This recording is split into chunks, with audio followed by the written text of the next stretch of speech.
Hello, everyone. It's Shane Kanto, your Wasteland Reviewer, and welcome to the 100th episode of Welcome to the Wasteland, which somehow ended perfectly on the last film for Steven Spielberg. And besides my wife, I have two of my most important collaborators on Welcome to the Wasteland, two pros, Rowan Wood Foster Harlfinger. Thank you both so much for coming on for this episode and this last go around for Steven Spielberg. We're talking about the Fabelmans. Thank you so much for coming on. Thrilled Thanks to for be here. having us. I was on the first Spielberg episode, so I feel like it only makes sense for me to be on the last. Okay. There you go. Well, and also Rowan's going to be on the first one for John Carpenter too. So there you go. Oh boy. Back to back. Back to back. But before we hop into things, our three segments on this show, if you both would like to shamelessly plug wherever you'd like people to find you. You can just find me on Letterboxd, FOSTH101. You can find me on Letterboxd as well. I think it's screen_Avenger, or just search my name, Rowan Wood. My profile picture is green. I can also be found at thelenientcritic.com. That's LENIENT critic. And on Twitter at Bits of Joel. And I'm assuming Twitter will still be here in about 2 weeks when this posts. But you never know. See. We'll see. But for those who haven't tuned into Welcome to the Wasteland, this is where I take a deep dive into a particular film. And I've been on this journey for a long time with Steven Spielberg since May, and wrapping it up with the last weekend of December. And before I jump into John Carpenter, and at the end of this episode, I'll make a little bit of an announcement about the future after John Carpenter, which I just figured out yesterday. But we're taking a dive into a very personal film of Steven Spielberg's, The Fabelmans, which is very close to his upbringing himself, semi-autobiographical film. But before we get into that, we have our coming attractions for December 30th, 2022. It is the last weekend December. Time to squeeze in some Oscar contenders before we make it to that dumpster fire. That is January. And what are you most excited for, Rowan? I am most excited for a little film that is probably going to fly under the radar, like a lot of smaller releases around this time do. And it is called Alice Darling. It is a 2022 thriller film directed by Mary Nye in her directorial debut, starring Anna Kendrick. Yeah, is that the Wikipedia entry? That is the Wikipedia entry, in fact. But I have not heard a lot about this movie, probably more than a lot of people have. But essentially, and Shane has already seen this movie, so correct me if I get anything wrong, Shane. But basically, it's sort of like a psychological thriller where a woman played by Anna Kendrick, and I am reading off Wikipedia at this point, is pushed to the breaking point by her psychologically abusive boyfriend, Simon. While on vacation with two close girlfriends, Alice rediscovers the essence of herself and gains some much-needed perspective. Slowly, she starts to fray the cords of codependency that bind her. But Simon's vengeance is as inevitable as it is shattering. And once unleashed, it tests Alice's strength, her courage, and the bonds of her deep-rooted friendships. So this seems very much like a character story. And Anna Kendrick is usually pretty reliable. So I am very interested to see how this one unfolds. Do I deserve to be... Is this a movie that deserves me to be excited about it, Shane? I think so. I think it is a really well-made, very well-acted film. And a little shout out to the actress who plays Tanis from Letterkenny, and also that one spirit from Reservation Dogs. She's one of her two best friends, and I think she's great. But Anna Kendrick is fantastic in this, so this is definitely worth checking out. Mm-hmm. So it doesn't get a wide release until like the third week of January. They're just like slipping it in there for award season on December 30th. But Foster, what are you looking forward to most coming out this weekend? I wouldn't say I'm necessarily looking forward to it, but it is certainly coming out on this weekend, so no one can dispute that. This is A Man Called Otto. I think it looks fine. I was not really blown away by the trailers, but some of the early reviews that have come out said that it seems kind of good actually, and like that Tom Hanks is really pretty delightful in it, which I guess that shouldn't really be a surprise. But I don't know. I guess Tom Hanks isn't necessarily the selling point he would have been in like 1994 or whatever when he has like back-to-back Oscar wins. So this is a Man Called Otto is, I wouldn't say it's a remake because it's really just another adaptation of the book. A Man Called Uwe. Is that how it's pronounced, Shane? Yes, I have your approval. In my head, it was Ove. I have no idea, so don't shoot me, which you can't anyways because this is a Zoom call. But I don't know. It seems like it's going to be kind of like a nice little heartwarming, charming story about a grumpy old man and his cat and his neighbors and all the shenanigans and heartwarming stuff that ensues. It's directed by Mark Forster, who has a couple movies like that, like Finding Neverland and Christopher Robin, and so I wonder if it's going to be in that vein. More that than World War Z, I think, judging from the movies he's made here. So I really have nothing else to say. That's all I have. Oh, and Thomas Newman's doing the score. That's somehow that sounds about right. There you go. So yeah, I think the trailers look solid. I'm like, this looks like it'll be fine, and I'm guessing it's not going to capture the real spirit of the film that was made before that was great. You know, that just happens, right? Just us damn Americans can't just leave foreign language films alone. We have to make our own version. At least we're putting Tom Hanks in it. So there you go. What could be more American than that?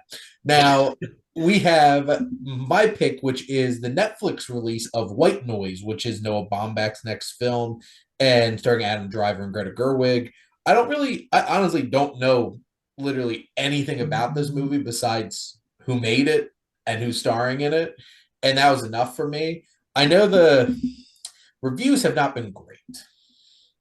But you know, I love Adam Driver and I'm a pretty big fan of Noah Baumbach's films. And so, you know, I'm pretty excited for it. Looking forward to checking it out. Oh, it looks like 2 hours and 16 minutes of it. And it's going to be on Netflix. So I did get very lucky. I actually got to see Marriage Story in the theater when that came out. I had to call my now wife when I walked out of the theater because I'm just like, this messed me up. As a child of divorced parents, I'm just like, oh, well, that hit way harder than I anticipated. So now I'm going to go home now. But we'll see how this one does. And I know both of you have seen it and you seem to be like, oh, it's fine. Yeah. Well, so this is what it is. I think it's like the movie is a wavelength, and some people are on it and some people are not on it. It is not like Noah Baumbach's other movies in the slightest. It is completely different. It's an adaptation of a book, which I have not read. And I think Adam Driver is great in it. I think most people in it are good. It has a really, actually, like probably my favorite end credits sequence of the whole year. I think it was really fun. And it's like surprisingly cinematic, like honestly kind of Spielbergian the way some of the stuff is shot in this movie. There's one scene early on that I loved, which is he's giving a lecture, Adam Driver's character, and it's like intercut with a big kind of not climactic because it's the first act, but inciting incident thing that the way it's edited is really cool. And it's got a good Danny Elfman score, which I've been listening to since it came out. I think it's like one of his better scores in the past few years. I might say his best since Alice in Wonderland, probably, is how far back I would go. And there we go. So there's stuff to like about it, and some people really do like it. So don't write it off completely. We shall see. But that is not the film we're here to talk about today. We're here to talk about The Fabelmans. And now I'll be reading off of IMDb. So specifically, we have our synopsis of growing up in post-World War II era Arizona, which what we do in the shadows ruined me. Every time I see the word Arizona now, I just want to say Arizona. Oh, Tucson, Arizona, Jackie Daytona.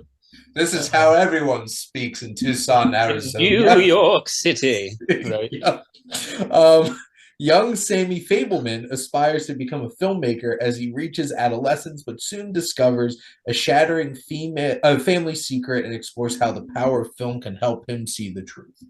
Now, I do want to preface this So even though this is a brand new film, we always spoil things here on Welcome to the Wasteland because we take a deep dive into things. So if you don't want this spoiled for you, come back and watch it later after you go see the movie. And if you haven't seen it, I don't know if you'll get to see it in theaters at this point because nobody else did. And it got knocked right out of theaters real quick. So I guess your best bet at this point is VOD, checking it out. But do show this some love because I'm just going to say this. Along with West Side Story, Steven Spielberg showed why he's still one of the greatest filmmakers in the world and absolutely killed it with this. I absolutely love this film to pieces. It's one of my top 5 films of 2022. And this certainly cracked my top 10 Spielberg films now that I've watched all of them this year and ranked them. But let's see. Foster, let you go first. What are your general thoughts on the Fabelmans? Okay, I think this is my number one favorite of the year. I'd want to watch it again just to confirm, but I really, really, really loved this movie. And not even just like I enjoyed it, but like I feel like kind of understood by it, if you know what I mean. I saw your little review of it from the short like 5-minute review from a while ago, so I think you get it too, Shane. I also get it. Yep. The character of Sammy Fabelman, who's basically supposed to be Steven Spielberg. It's not like this is literally me. It's not quite to that degree, but there's just some elements of his character that I really really connect with, that I don't think I've seen represented on screen before. I think Gabriel Labelle is kind of awesome in this movie, and I mean, I've seen some talk online about like he really should be in the Oscars conversation. He's kind of carrying this movie. He's the main character. He's playing Steven Spielberg. Wait, what do you mean? And crushes Michelle it. Williams is getting nominated for Best Actress. She's the main character of the movie. Yeah, I think she's going for it. I'll just say, it is not my favorite performance of the movie, even though I think she's very very good in moments. It's just she's a lot,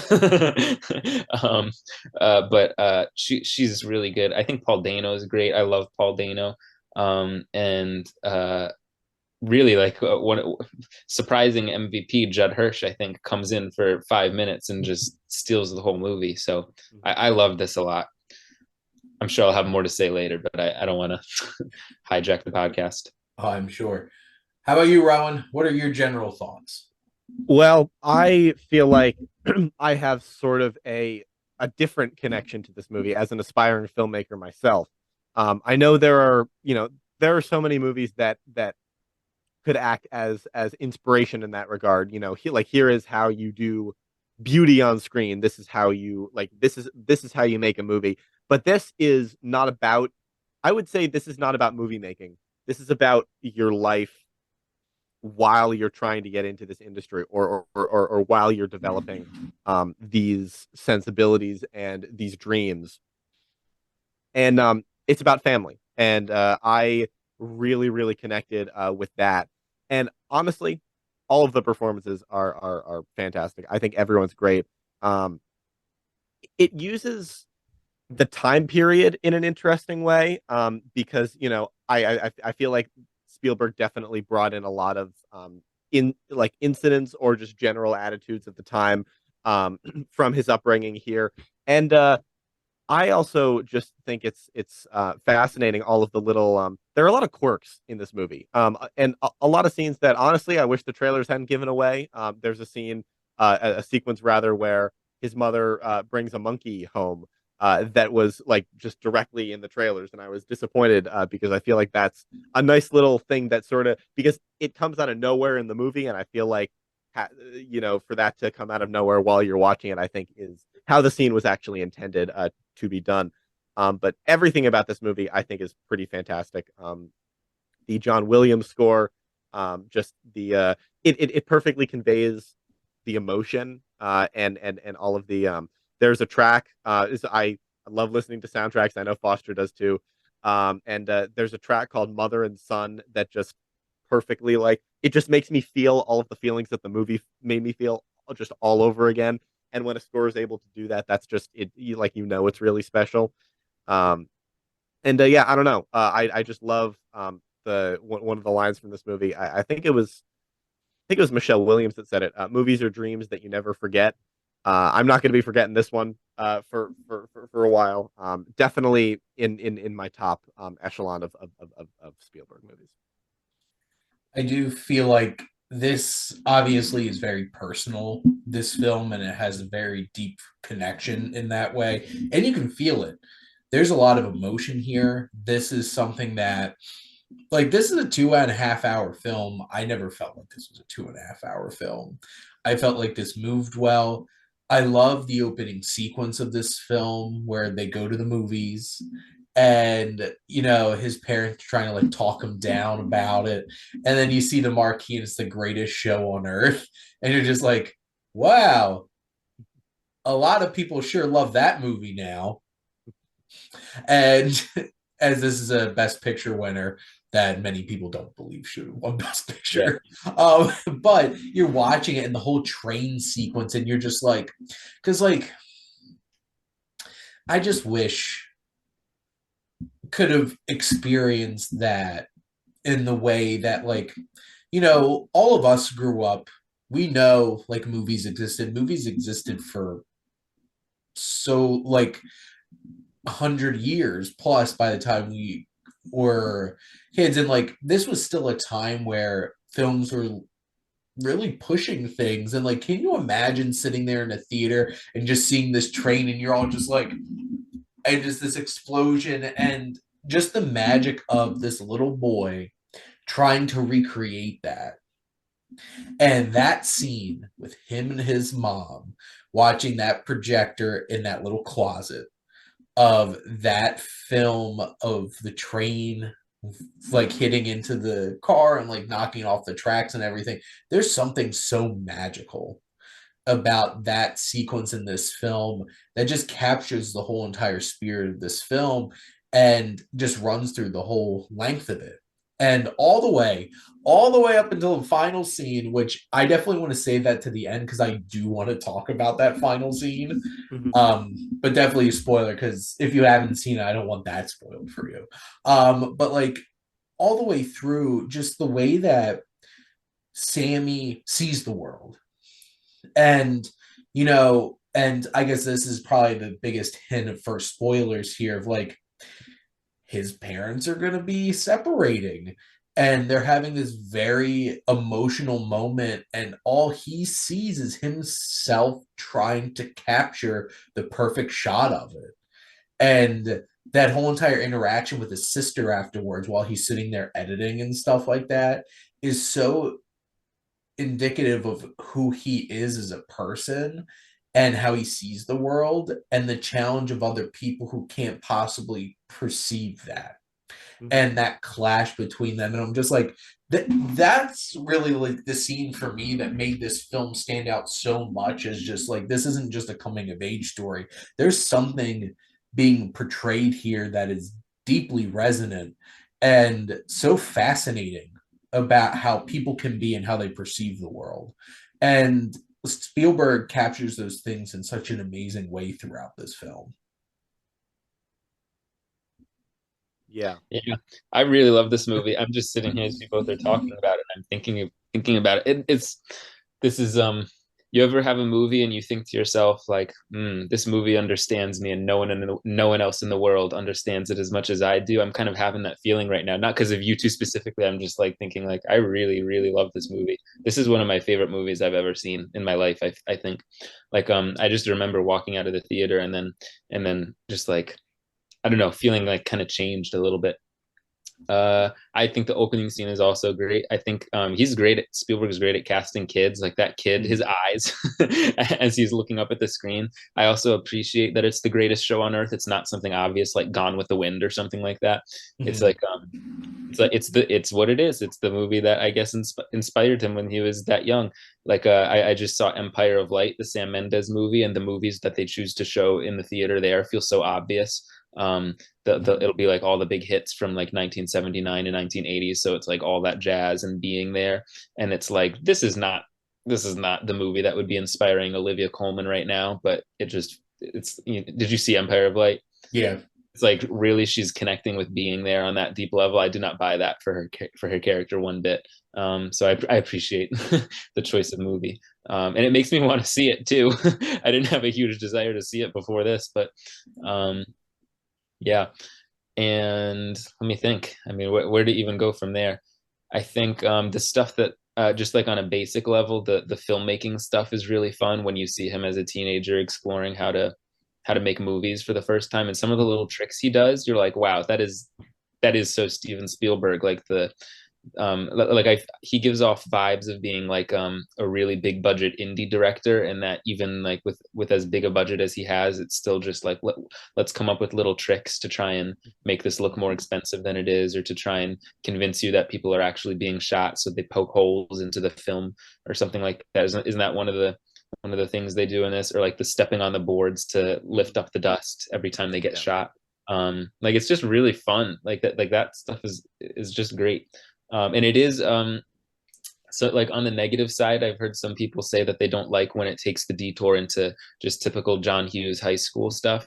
I really liked it, and part of what made Oh it yeah. feel so remarkable for me is like this isn't just like any old random kid. This is Steven Spielberg. Like if this is his life, it's his life. Like what are you gonna do? I don't know if you saw the tweet that was like criticizing the parents saying they were miscast. It's like, who are you to say that he miscast his own parents? Shut up. I hated that so much. That made me so angry. Like, someone responded to that like wow, I can't wait to become the greatest director of all time and then make a movie about my parents, only for some idiot on Twitter to tell me I miscast my own parents. It's like, come on, get out of town, people. They're perfect. They're Like, the two of great. them were perfect. And it's like they balance each other too, because Paul Dano's like very sensitive and soft spoken, and Michelle Williams is loud and like out there and kind of wild, climbing trees. But then even while she's wild, he tries to be this sort of sense of stability for the family. And then yeah, you can see like the computer analytical side of his dad versus the more artistic, free flowing spirit, nature lady type of personality of his mom, how those combine to make Steven Spielberg. Um, it's just really cool because it's like he is like, I think, the most important figure in cinema ever. If I had to pick one person, who else would it be? It would be him. And to be able to get um, firsthand like an account of the origins of that is really special. And I don't know, I just feel like even in some of the reactions I've seen of people who liked the movie, I just feel like I don't know if there's enough of an acknowledgement of how special this is and how rare it is. Like think like 100 years from now, he's going to be a historical figure. He's going to be a big deal forever, you know, because he has changed cinema in so many different ways. And I just think it's really, really, really cool that we get to see this. So I don't know. I just had that feeling throughout the whole movie, like how lucky am I that I get to see this and no one saw it. So there you go. That in itself makes me really sad that Yeah. this completely bombed at the box office. Mm-hmm. And it's just like, this is Steven Spielberg. What are you doing? It's also fun. It's a fun movie. Like it's not boring. It's funny too. Like the stuff with the high school girlfriends with the Jesus stuff in her bedroom. That was hysterical. Like everyone was having a blast in the theater. Like it's a great movie. Even if you don't care about Steven Spielberg, it's just a fun time. Mm-hmm. Yeah. And I want to return to Foster's point about the John Hughes sort of ish high school stuff. That was, I mean, it's really hard to choose like my favorite part of the movie and not specifically cite the last scene. But the high school stuff I thought was great because not only is it like a vital part of his life, I feel like this movie is showcasing what the most important thing in Sammy Fabelman's life at that point is. At a certain point, it is his parents' separation. Before that, it's him sort of figuring out what's going on with his mom and him observing that over the course of many years because it's a thing that keeps nagging at him. And then it's high school. When he's entering high school, that becomes like the biggest part of his life. And then like everything that happens with the bullies, and I feel like that's how he really learns about human nature. Like as a filmmaker, as he's learning how to tell stories, he's learning about sort of how the world of adults work, like through his parents and through everything that's happening with them. and different kinds of people. And then in high school, he learns about people sort of his own age. Because before then, yes, he made the movies. He did stuff with his scout troop, but I feel like high school is like, especially after he moves, it is a completely different ball game. And it's a just a completely different sort of zone of people that he's learning about. And the scene after, or I guess during the homecoming or prom or whatever the heck it was, when the bully comes out, I can't for the life of me remember the characters or the actor's name. I saw this movie a month ago, I think. But he he they just have a very human conversation that sort of eliminates those trivialities, that was the reason that he was bullying him in the first place. Well, trivialities relatively, of course. But especially after what Sammy did uh, in the film that he made for the whole crew, for the whole class rather, that he may or may not have been entirely aware of what he was doing in showcasing the guy as like this like sort of heroic mythical figure that everyone looked up to. I just think it's beautiful in that humans relationships, they're really weird, and they could and they could turn on a dime. And the I think it was it Oaks Fegley who played the other kid, Yeah. and his friend just like he just turns on it because he realizes, oh my god, I may have been going really overboard. And Oaks Fegley is the he is the um sort of the symbol, like the symbol of like the worst that high school I think has to offer. And the lead bully, whose name I'm going to look up because I am It looks like the actor Sam Reckner Sam Reckner, yeah. played Sam Reckner. Logan. Logan, that's it. Thank you. Logan is sort of the he has the capacity to change, but up until then he just chose not to until he saw a really solid reason to. So yeah, I don't know. I just love how this movie showcases human nature through the eyes of a young filmmaker. Because I feel like that's sort of something super tricky to nail down. And having just seen Avatar, the Way of Water, that movie still really, at least for me, doesn't fully nail down that human, or I guess in this case Navi, um, sort of element. It's still sort of lacking in that regard. And then the Fabelmans does the exact opposite and shows, and not only does that super well, but shows why and how filmmakers can learn about that, especially at a young age. Yeah, that is my favorite scene of the movie, the hallway scene with the bully. Mhm. And then also I think that one thing, like an underrated aspect of the directing in this movie. Side note: the movie looks great. Giannis Kaminski shot this too. It looks amazing. There's some like real crazy like camera acrobatic stuff going on subtly too. Like it doesn't steal the show away from the family drama. But uh, the scenes when he's recreating like his childhood short films, like those short films, of course modern day Steven Spielberg is still directing them, and yet they have like perfect little like rough around the edges, like marks to them that it's like it's so student filmy, and it's so charming. And it's like when he shows that the beach video to the whole school. It's you're feeling two things. On one hand, you're like, oh, this is a student film, but then on the other hand, you're like, wow, for a student film, this is incredible. Like if you were in the audience, you'd be like, wow, that's really cool.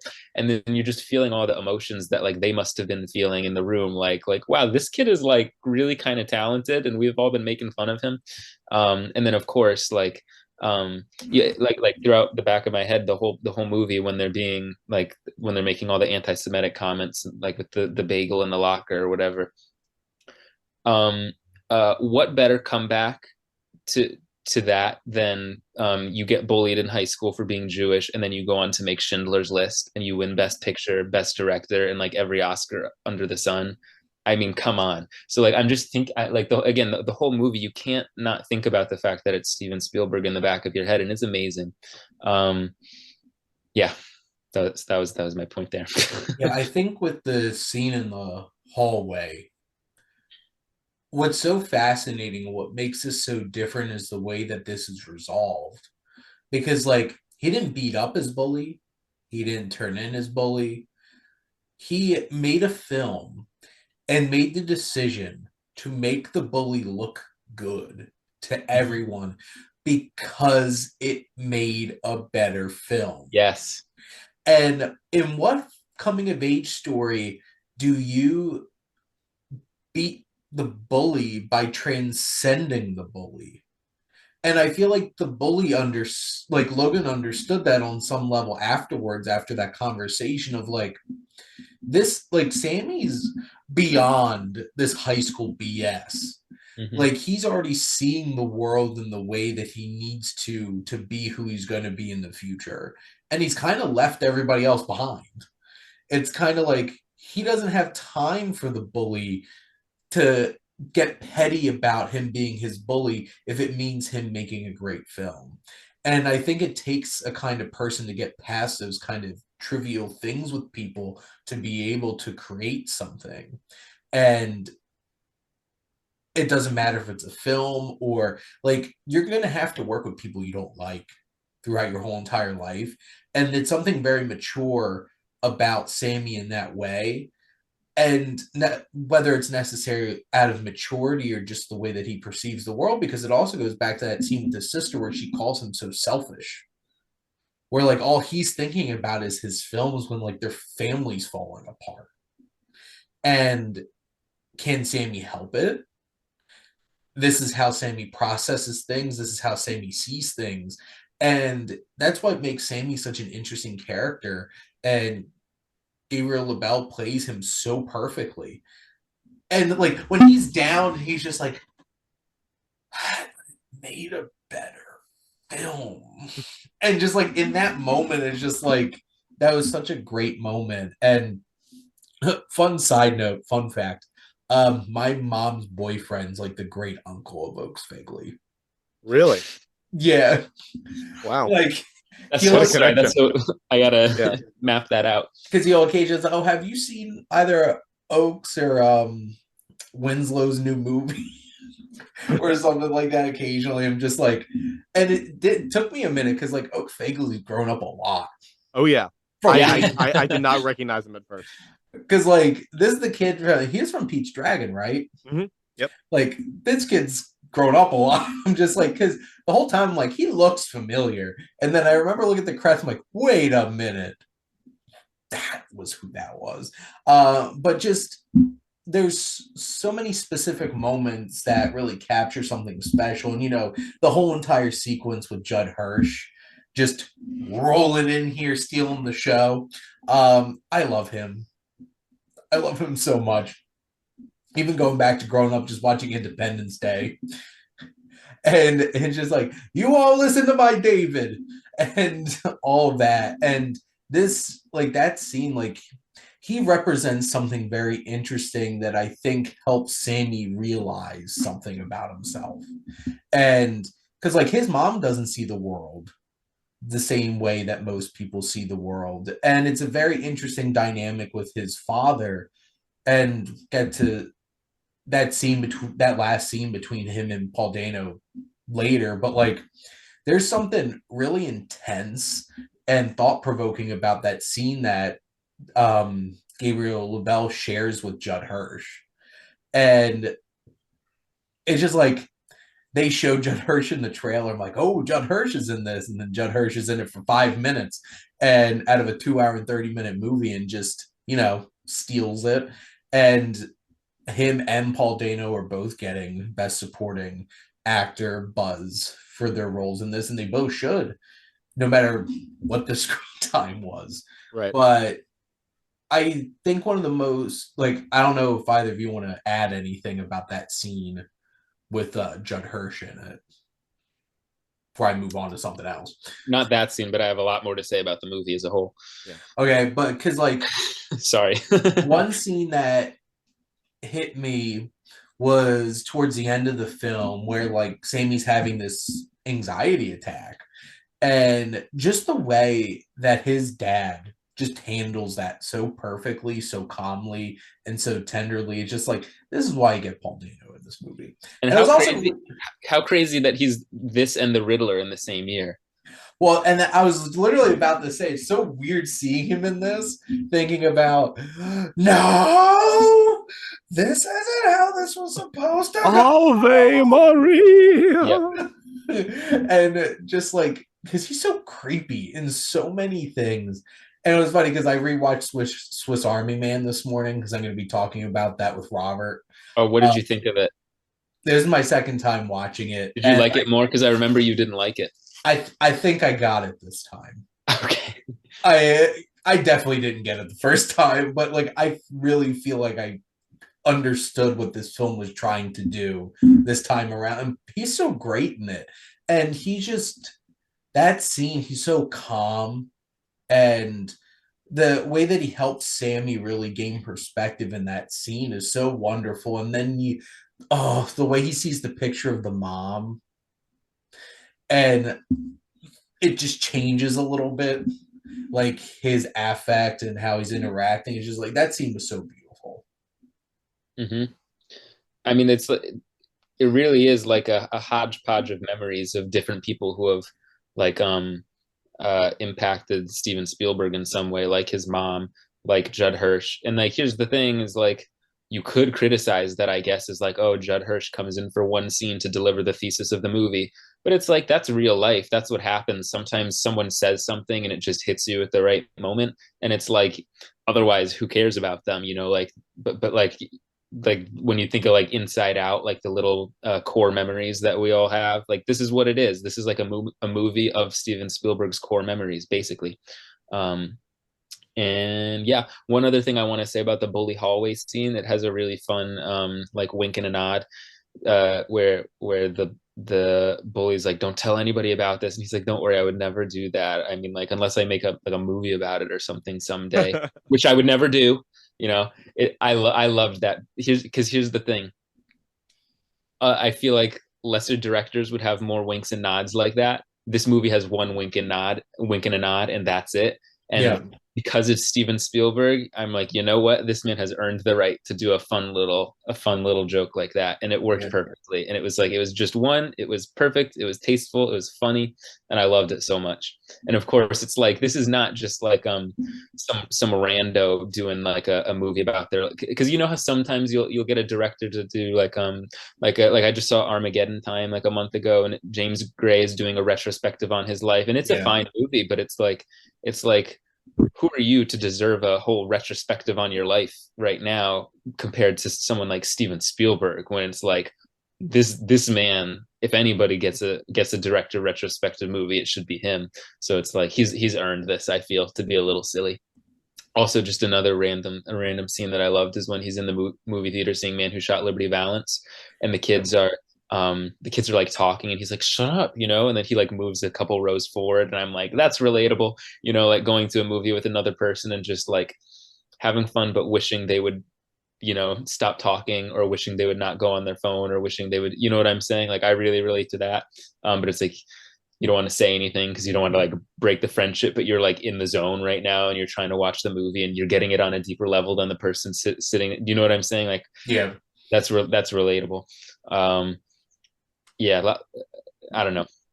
That was my thought. I have more things to say, but someone else take it away for a minute. Yeah, I had a holiday movie marathon yesterday as of recording this, and I'm just like, I want to watch the movies. Yeah. And a lot of people were just like chatting and stuff like that. I'm just like slowly turning up my TV. Yeah. Put on the subtitles so you can read it even if other people are talking. There you go. Not that I haven't watched all 6 of the movies we watched over and over and over again over the years, but like I want to watch these movies, damn it. Yeah. How about you, Rowan? Have some thoughts to add in? Yeah, I love Foster's point about the Judd Hirsch scene being indicative of the right thing being said at the right time, because I feel like, sort of recalling one of my earlier points, that's what this movie is, sort of the moments that impacted him. And a lot of them just so happen to be these major life milestones and happenings, because that's, that's what would impact the life of a youngster. But as someone who has just gone through a lot of that time myself, I do think it is interesting, especially given the sort of the generational divide, because yes, it is high school in the 50s, but it's still sorry, not in the 50s, in the 60s, but it's still high school. Like there's a lot that has changed since then, but there's also not a lot that has changed. Yeah. And so I not to say that I saw myself in this movie, not to say that I see myself as a young Spielberg, because I absolutely do not.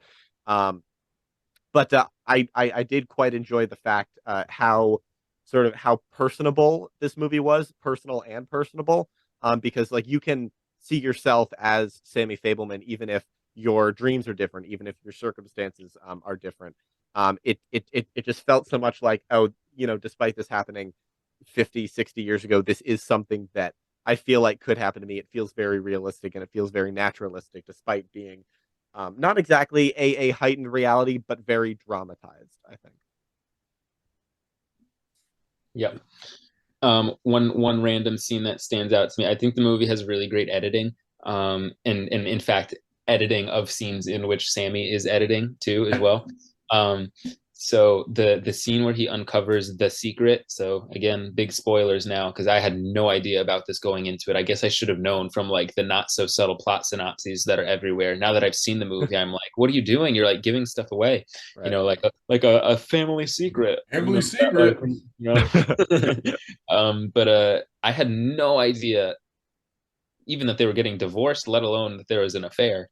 When he's in his room and he's like manually editing and looking through the film and then rewinding and then looking over at the subtlest, it's perfect because the editing in that scene is fantastic and the way it's shot is great. I think it's like one of Spielberg's best scenes ever, honestly. Like it's so well done and well constructed. But also, again, like a lesser director, I feel would have picked like really, really obvious, like, okay, clearly they're having an affair moments, but they weren't that obvious. It was just like subtle things that when you look at them all next to each other really stand out. And you're like, oh man, I remember them sitting next to each other. Oh man, I remember Seth Rogen not being too weirded out that her figure was shown through the translucent dress, like I remember these little things, and now that I'm seeing it all sat next to each other, it's clear. It's like it's really subtle, really well done, I thought. And because I was already at the point, I was relating to this character hard. I was already at this point in the movie, it kind of broke me in the middle of it. I was like, wow, that's a heavy thing to hold on to. Yeah. And for the next like half hour before he tells his mom, before the dad knows, like I felt like I was carrying a weight with me for the next half hour of the movie. Mm-hmm. And then also the scene when Michelle Williams comes in. I think this is maybe one of her best moments in the movie, when she watches the footage. You don't have to see the footage again. That's another great thing. Lesser director would have just shown the footage again and cut back and forth. No, it just holds on her and you see like her reaction. And like you can also tell like she's not trying to hurt her kids, or to hurt Paul Dano, Bert, right? Like it's just a messy situation all around.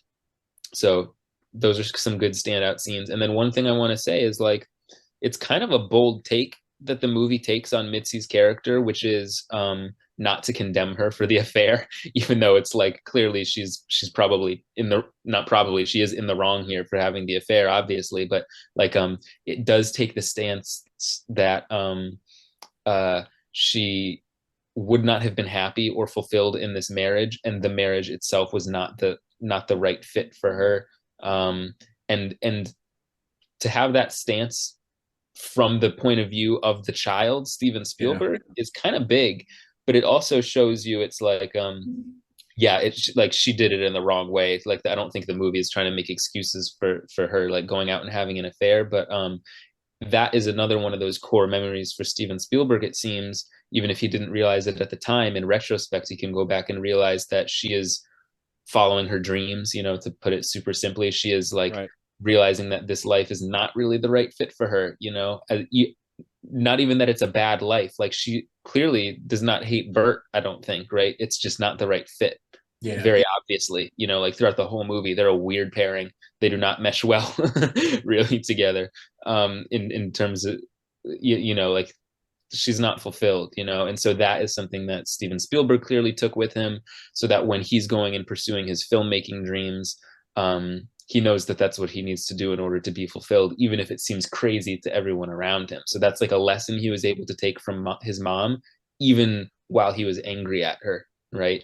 Even while she hurt him so terribly. So it's a really nuanced and kind of profound take for the movie that I thought was really deep and really interesting. And again, some of the criticisms of this movie are, it's like, oh, okay, Steven Spielberg's making a movie about his child, but no, it's really deep and kind of complicated, and I don't even know how I feel about all of it. And I'm conflicted on that message of the movie too, because I'm like, she had an affair, she shouldn't have done, you know what I'm saying? Like it's messy, but that's life. Hey, what were you going to say, Shane? You seem like you were about to add something.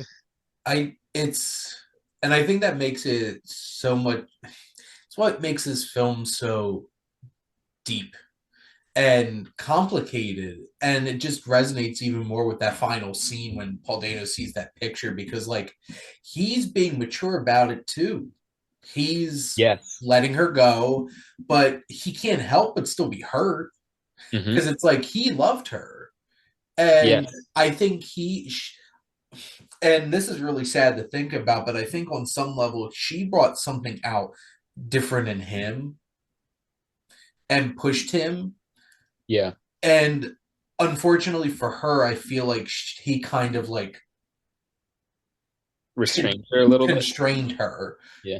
And I think that's one of the most mature things about this film, is to realize that no matter how much you love somebody, that's not enough to make a marriage work or a relationship work. And I think that's one of the most important things when you're getting into adulthood and maturing when it comes to your perspective on love, is that love isn't always enough. And there's other things. It's like you could love and care about somebody, but there's so many other factors that go into if you should be with somebody or not. And I feel like this film tackles that, and like you said, Foster, from the child's perspective so maturely. And obviously this film's done with retrospect, because it's Steven Spielberg after his whole entire life looking back at this. But when it really comes down to it, it's like, God damn you, Seth Rogen.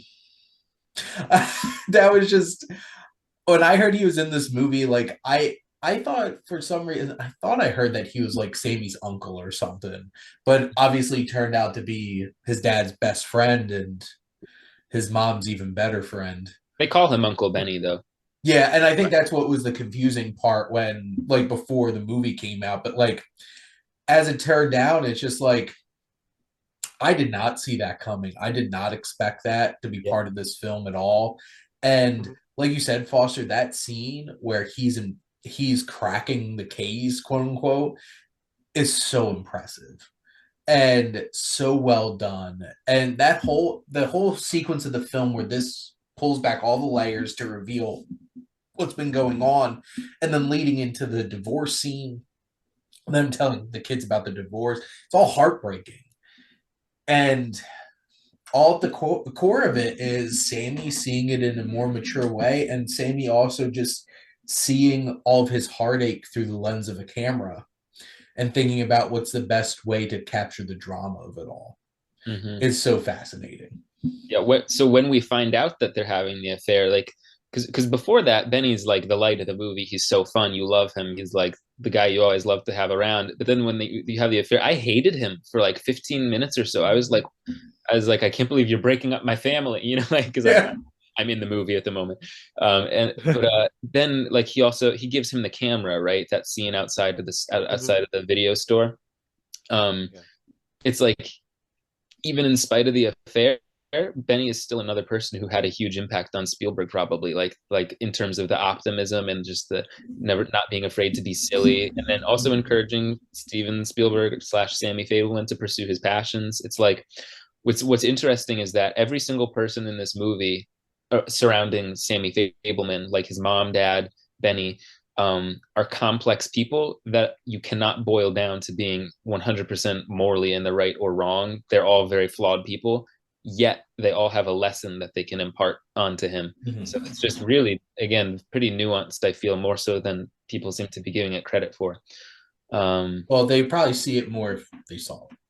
Yeah. And also, I think even for those who, and I'm not here to tell people how to feel about movies, but I even think that some of the people who might not have been super warm on this the first time they watched it, when they watch it again later down the Yeah. road, might see something special in it.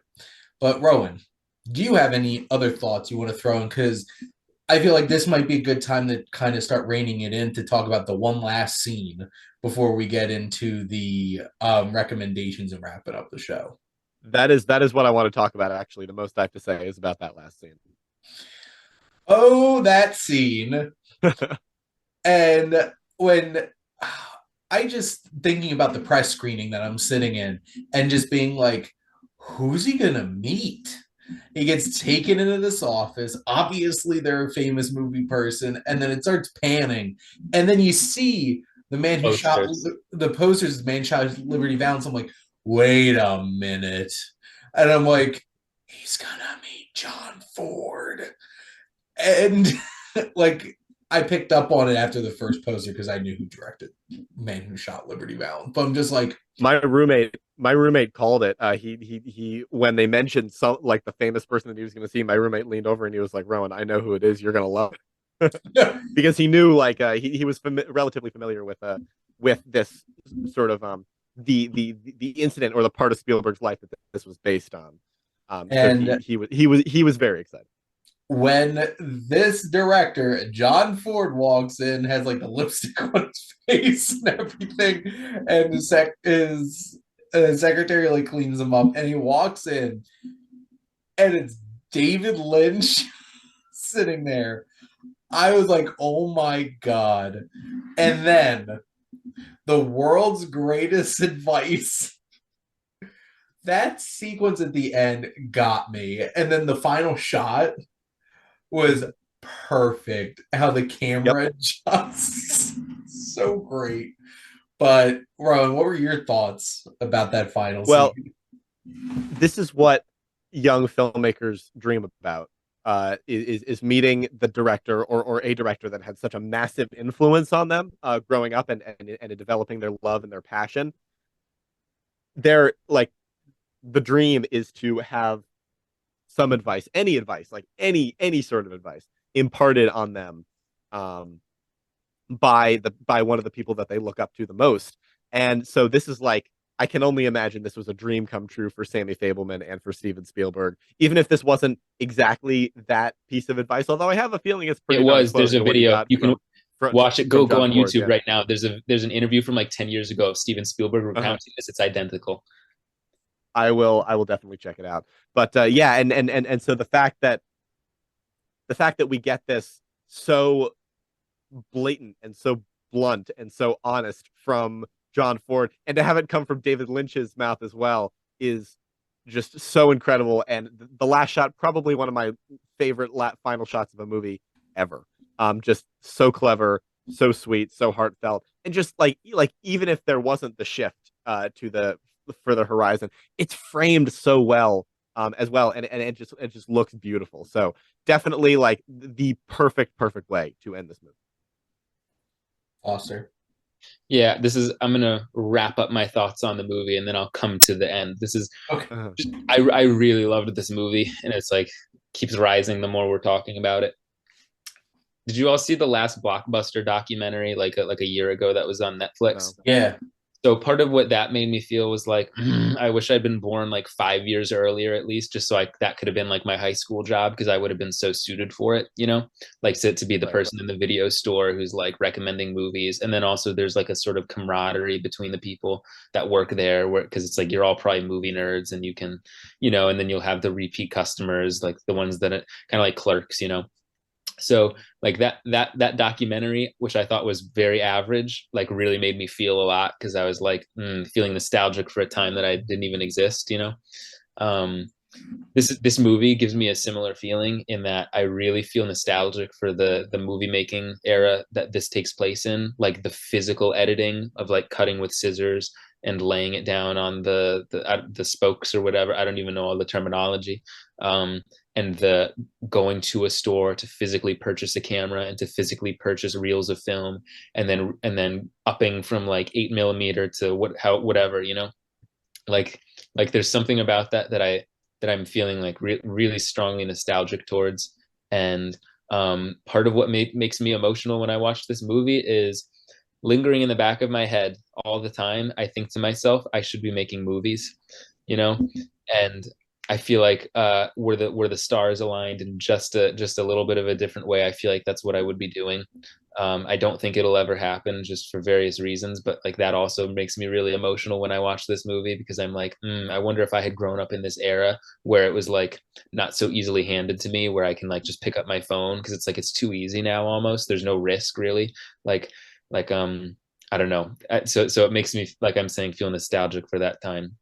So that's one point I want to make. Second point I want to make, this is the wrap up point.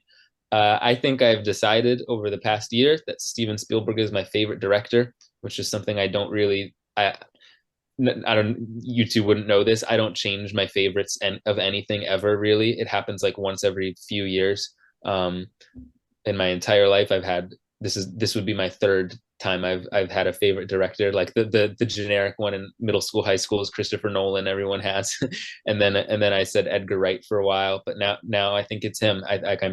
I'm slowly changing it. I also have only ever had two favorite movies. It was School of Rock in middle school, and then it was The Dark Knight in high school, and then now it's back to School of Rock. So I really, this is a big deal for me. I think he's my favorite director because it actually started when I came on your show, Shane, with Close Encounters to talk about that, because I think that's a 10 out of 10.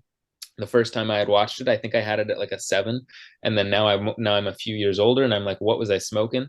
That's a fantastic movie. And by the way, Close Encounters perfectly exemplifies the influence that his mom and dad had on Steven Spielberg, because his dad did computers, his mom is musical and creative. How do they communicate to the aliens in the final scene of the movie? Music and computers, right? This is something that there's a clip, I think it's James Limpton or something, the Inside the Actors Studio or whatever, one of those things. I sent it to you. It's a great clip. Where Steven Spielberg didn't even realize that when he was making the movie, but found out afterwards, and he's like, thank you for that. for enlightening me on my childhood, because he had no idea. Then I had seen Jaws, because that was the first movie I watched on 4K. I got a new TV like a year ago, and I was like, I got to start off strong. And it was kind of revolutionary for me to see it like in such high quality, and that it was a great first choice. And I was like, you know what? This is also a 10 out of 10. And then I started watching some other Spielberg movies. I saw E.T. in IMAX this year, and I was like, oh my gosh, this is also a 10 out of 10.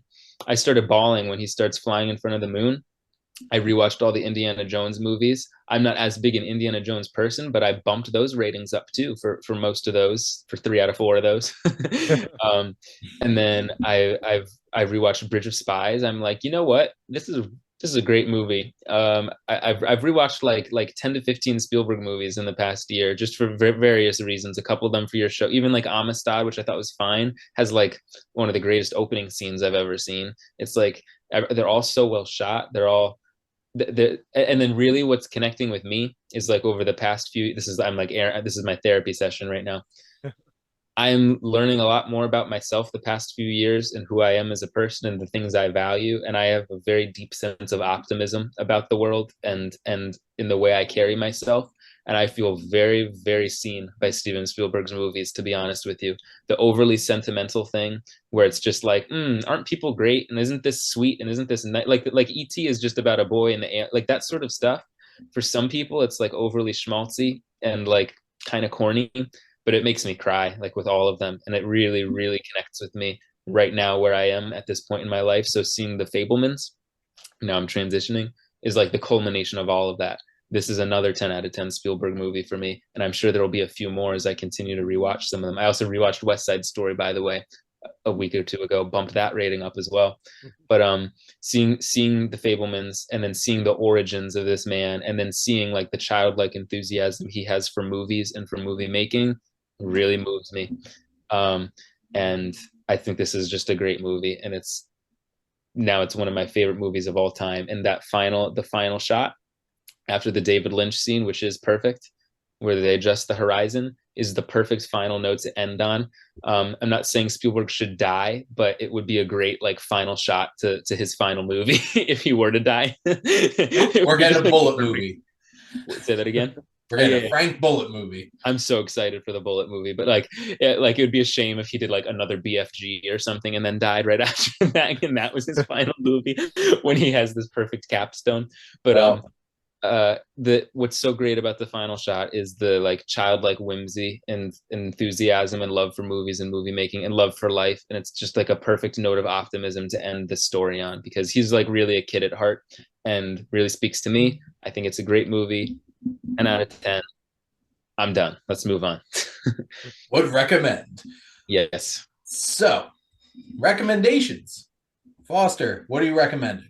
Moonage Daydream. It's a documentary about David Bowie. I saw it in IMAX. It was a great experience. I don't know if it would really hit as well at home.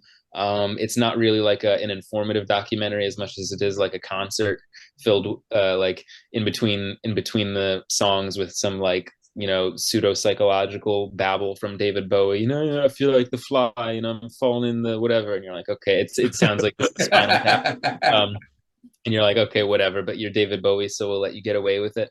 But I mean, the songs they pick for it are great. I've added some new stuff to my Spotify, and yeah, it was a great experience. It was loud, so I would just say like if you can see it in a theater, that's probably the way to do it for this one. Or if you're watching it at home, like headphones and blast it, you know. But it was cool. It was fun. It's artsy fartsy, experimental. I liked it a lot.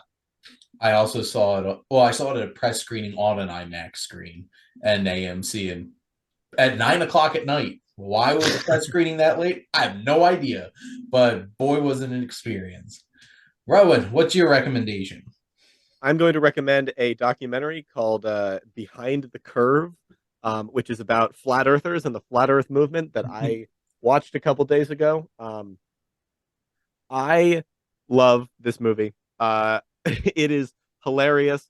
It is like it's really empathetic while also being pretty like having a pretty firm stance, in that these people are a little cuckoo and they are continually proving themselves wrong, and that's part of where a lot of the comedy comes from. Occasionally throughout the film, there will be scenes where various flat earthers are trying to prove scientifically that the Earth is not round, and they fail every single time. And also, I just love. I've been listening to the soundtrack. The song choices are also hilarious. There is a song called Horizon that is played during one of the speaking of Fabelmans, during one of those like science sequences, and the lyrics of the song are all about looking over the horizon. But of course, if the Earth is flat, there is no horizon, which I think is just absolutely hysterical and very clever. And so I would definitely recommend checking this one out. I would not have heard of it. It is my partner's favorite documentary, so it makes sense as to why.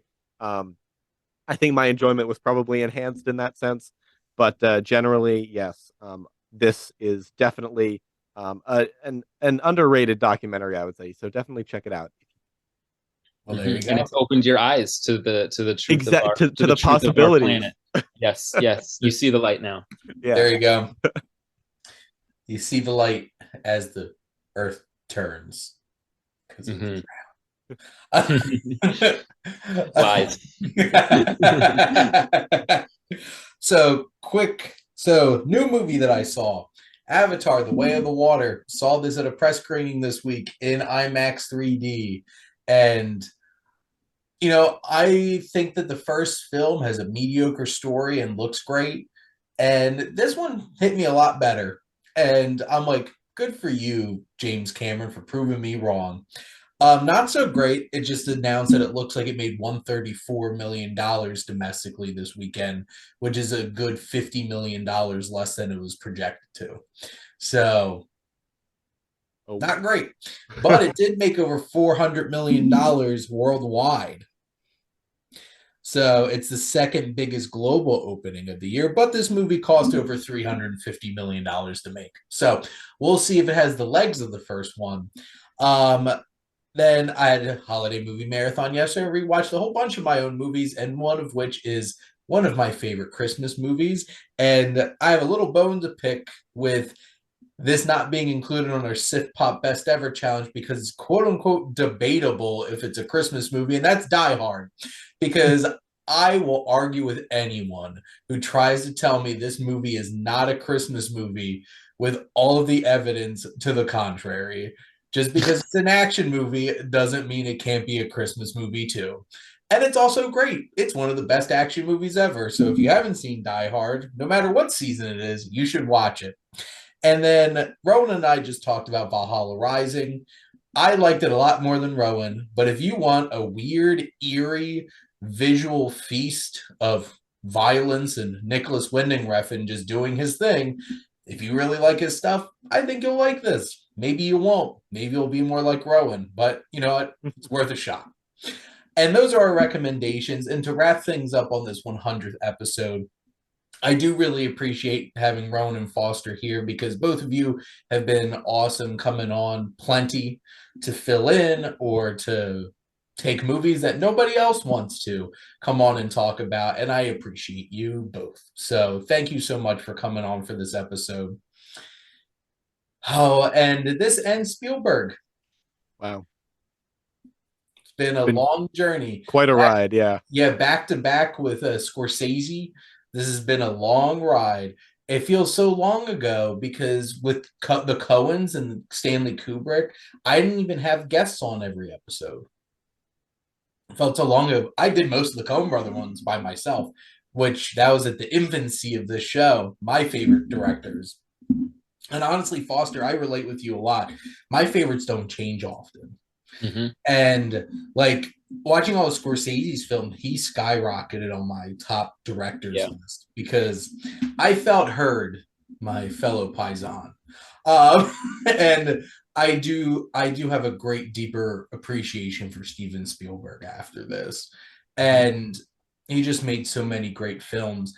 And next up, John Carpenter, who will be starting off the new year with the first episode for John Carpenter, which is one of his short films, which Rowan will be joining me for.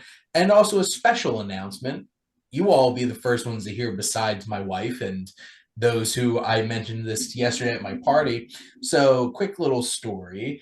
I decided to, after John Carpenter, who won my most recent tournament, I was going to randomly select out of the 150 directors that have been included in any of my tournaments so far, who would be next after John Carpenter.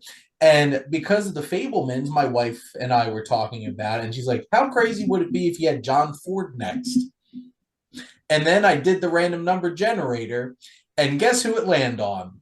John Ford. So John Ford is going to be the next director after John Carpenter. How many directorial efforts does he have? 129.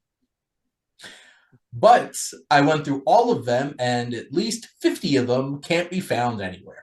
So it's still 80. I'm going to be doing John Carpenter and John Ford until December 2024. Wait, how many like feature movies does he have that you're going to cover? 80. So there's 80 John Ford movies? Wow. I haven't decided. I might pair some of the early films up for episodes, but I haven't decided because it could be quite a journey. Yeah. I think it'll be a journey any way you spin it. Yep. You've gotta hold your zoom camera like this for the or like this, like for the horizon line every time you're filming. Yep, absolutely. But thank you all out there for everybody who continues to support Wasteland Reviewer and the show Welcome to the Wasteland. I've made it 100 episodes and I'm not stopping. So keep on going. And thank you as always for supporting your Wasteland Reviewer.